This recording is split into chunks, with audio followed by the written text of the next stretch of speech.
Salut tout le monde, on se retrouve aujourd'hui pour la vidéo du calendrier de l'Avent numéro 14. Donc je vous tourne pour une fois un peu de vidéos en temps de journée. Donc je vais essayer de vous en faire plusieurs à la suite, ne vous étonnez pas. Du coup si le décor ne change pas, si tout est exactement pareil derrière moi et sur moi. Voilà, un peu plus d'énergie du coup en journée aussi parce que quand j'ai revu ma vidéo d'hier, je me suis dit que j'avais l'air extrêmement fatiguée. Donc si je peux vous proposer des contenus un peu plus dynamiques, ça peut être bien aussi. On va pas traîner, on commence tout de suite. Catégorie 1, le tag.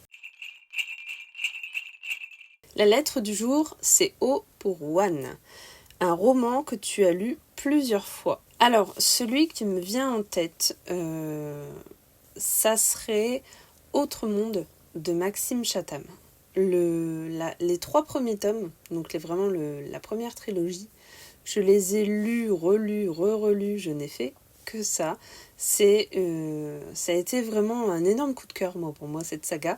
D'ailleurs je n'ai toujours pas lu le dernier tome parce que je ne sais pas ce qu'il va faire de ces personnages, ça m'angoisse un peu et je me dis que c'est le principe du chat de Schrödinger, tout le temps que je n'ai pas lu le livre et les personnages sont encore vivants.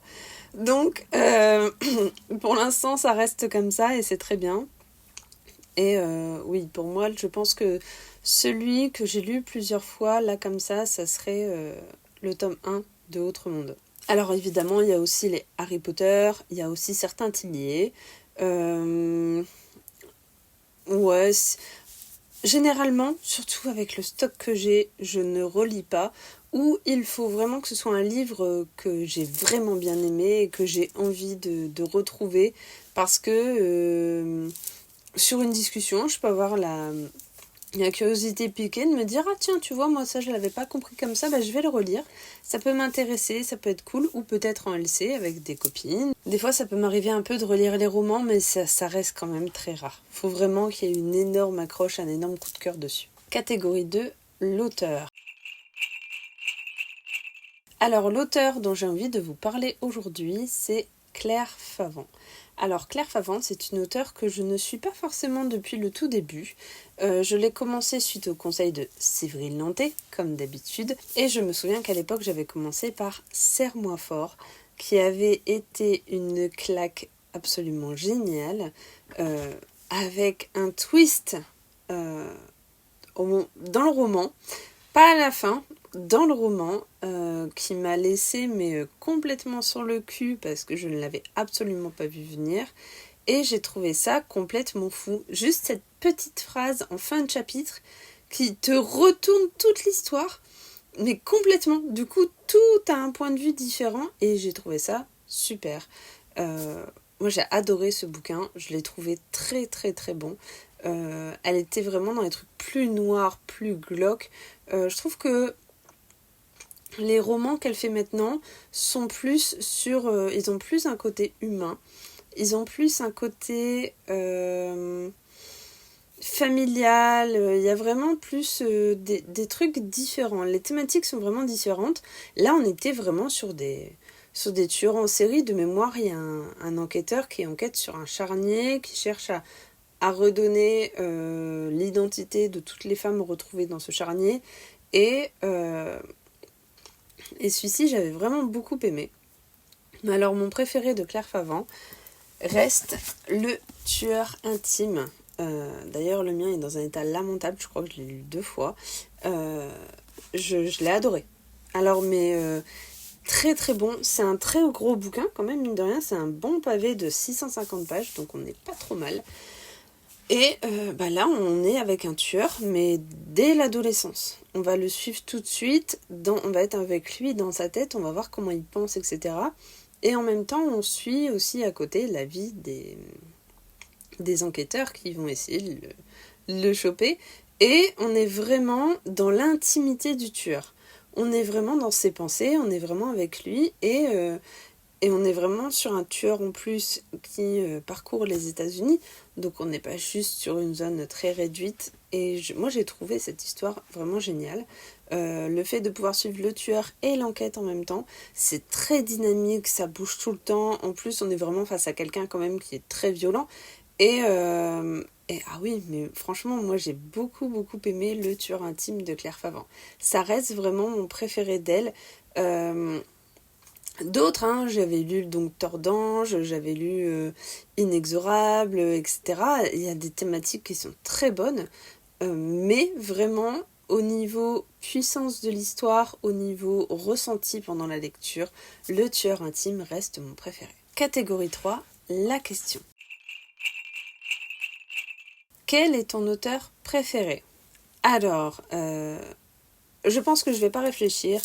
Et quand on me dit quel est ton auteur préféré, quel auteur tu me conseillerais, tout de suite, le premier mot qui me vient à la bouche, c'est Jacques Saucé. Je crois que, en dehors du fait que j'aime ce qu'il me propose, en dehors du fait que j'aime son style, son écriture, ses histoires, les thématiques qu'il aborde, en dehors du fait que ne prononcer jamais leur nom reste quand même dans mon top 3 polar, je pense que c'est surtout une rencontre humaine. C'est quelqu'un que j'adore humainement, que j'aime vraiment profondément retrouver en salon. Et voilà, pour moi, Jacques Saucé reste dans en tête de mon classement. Alors évidemment, j'adore retrouver Tillier, j'adorerais retrouver plus souvent Maxime Chatham d'ailleurs. J'adore écouter Maxime Chatham, notamment lors de son passage à la Grande Librairie. C'était très intéressant. Mais quand vraiment je dois conseiller un auteur, si on me dit ton auteur ou cite-moi un auteur, le premier mot qui me vient à la bouche, ça va être Jacques Saucé. Voilà, c'est une belle rencontre. Il y a eu d'autres très belles rencontres, hein. Je pense notamment à Mathias Coping, par exemple, dont je vous parle assez régulièrement. Mais c'est vrai que Jacques Saucé, c'est quand même autre chose. Et je sais pas, je peux pas vous l'expliquer. Je pense que c'est un tout. Et enfin, on passe à la 4e catégorie, le top 3. Aujourd'hui, j'ai décidé de vous faire un top 3 Cozy Mystery. Pour changer un petit peu, c'est le genre d'histoire que j'aime lire pour me détendre. C'est le genre d'histoire dans lequel j'aime plonger avec un plaid, un chocolat chaud et une petite musique de jazz à la télé. J'aime les Cozy Mystery. Ça se lit super bien. C'est tranquille pépouze. On n'est pas embêté. On est vraiment dans un truc très simple. Une histoire qui va de A à B, il n'y a pas de micmac au milieu, de personnages, de révélations, etc. On est sur quelque chose de très simple et moi j'adore ça. Premier livre à vous parler, ça sera le tome 1 de Hamish Macbeth de MC Beaton. Alors le truc c'est que moi MC Beaton, avec ses Agatha Raisin, j'ai essayé, j'ai bien aimé aussi, c'était cool. Le problème c'est que je les ai pris au tome 9. Alors, en soi, l'enquête de la première à la dernière page est unique à elle-même. On peut le commencer quand on veut, ça ne change rien, on comprend tout dans l'histoire. Le truc, c'est que j'aime bien commencer du début, surtout quand il y en a beaucoup. Et le problème des Agatha Raisin, c'est qu'il y en a énormément. Hamish Macbeth avait cet avantage d'être sorti après, donc d'être édité en France après, et du coup, j'ai pu le prendre dès le début, dès le premier tome. Alors, j'ai malheureusement lâché l'affaire des sorties parce qu'il en sortait tellement que c'était compliqué de suivre les sorties au fur et à mesure. Par contre, je compte me rattraper un jour et peut-être me les trouver d'occasion d'ailleurs. Donc là, j'en ai 2, j'ai les 2 premiers et moi j'avais lu Qui prend la mouche, qui est donc le premier. Point positif en plus par rapport à Agatha Raisin, c'est que ça se passe en Écosse. On est donc avec un petit flic, un petit policier écossais autour du lac du Loch Ness, et moi j'aime beaucoup. Du coup c'est cool, il y a vraiment les paysages écossais, il y a ce petit côté bourru de l'Écosse, etc. Et j'aime beaucoup. Ça a été, je pense, le petit plus pour m'agripper encore un peu plus dans l'histoire. Ça se lit super bien. C'est vraiment très cool. On est vraiment sur des meurtres basiques, hein, à la Agatha Christie, il y a quelqu'un qui est retrouvé mort. Il y avait autant de monde qui était là pour un truc de pêche, machin. Oh bah du coup c'est peut-être lui, on va remonter la piste, les indices, quelqu'un qui a dit quelque chose, un peu à la Hercule Poirot, Agatha Christie quoi. Et j'avais trouvé ça très très bon. Plutôt simpliste, mais ça se lit bien. En vrai, ça passe crème. Et alors, forcément, du coup, ça sera pas la lecture de l'année, évidemment. Mais pour se détendre, je trouve que c'est vachement sympa. En tout cas, moi, je compte me procurer les suivants, inévitablement. J'avais aussi lu cette année Meurtre et moustache de Legan Dobbs aux éditions HarperCollins Poche. Et ça avait été une super histoire. Alors de mémoire, je crois que c'est un tome 2.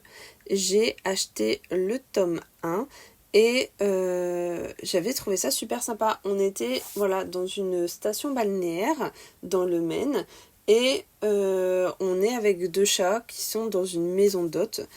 De leur propriétaire, c'est Josie Waiters. Voilà. Et donc on a toute une famille qui se réunit dans la maison d'hôtes et pendant les travaux dans la maison, on retrouve un squelette dans un mur. Et toute la famille maintient que c'est le squelette d'un de leurs ancêtres qui avait enterré un trésor et blablabla et blablabla. Un truc très basique. Le truc que j'ai bien aimé, c'est le côté chat. C'est-à-dire que donc on est avec les 2 chats qui de temps en temps ont des chapitres pour eux. Eux aussi mènent l'enquête, eux aussi vont essayer de retrouver, mais avec leurs propres atouts.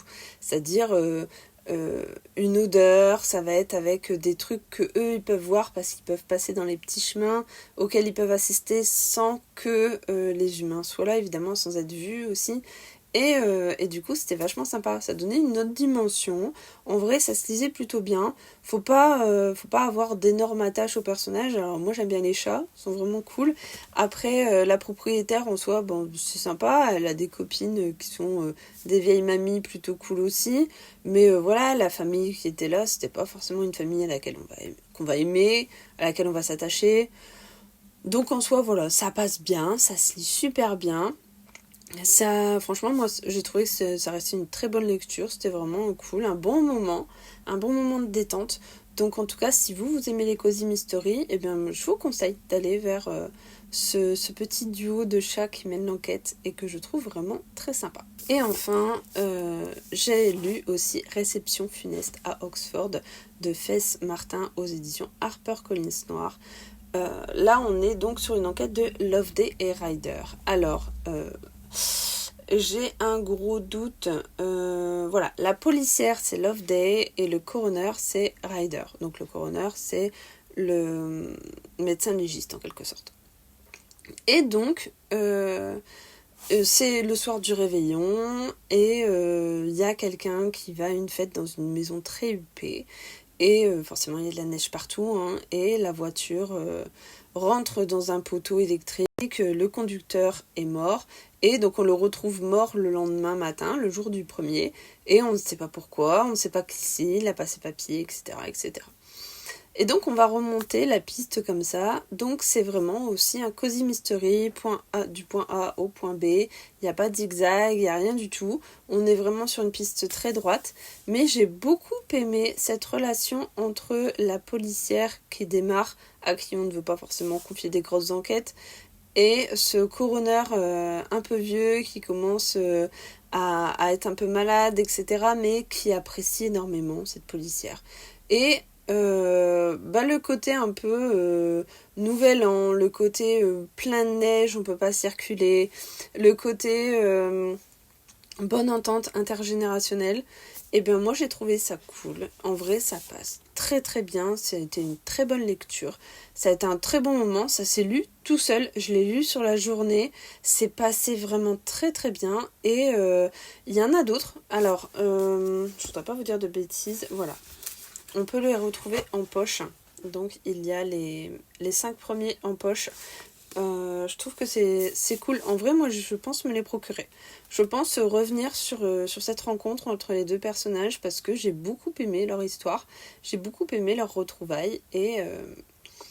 Et voilà, du coup, si vous avez en tout cas des envies de Cozy Mystery pendant les vacances, celui-ci tombe vraiment à pic parce qu'on est sur le 1er janvier, on est en pleine neige dans le sud de l'Angleterre et vraiment ça se lit très bien. Donc voilà pour cette vidéo du 14e jour du calendrier de l'Avent. J'espère peut-être vous avoir fait découvrir certains livres que vous ne connaissiez pas, peut-être vous avoir donné envie sur d'autres, et en tout cas je vous souhaite de très très bonnes lectures en attendant la prochaine vidéo. Bye bye.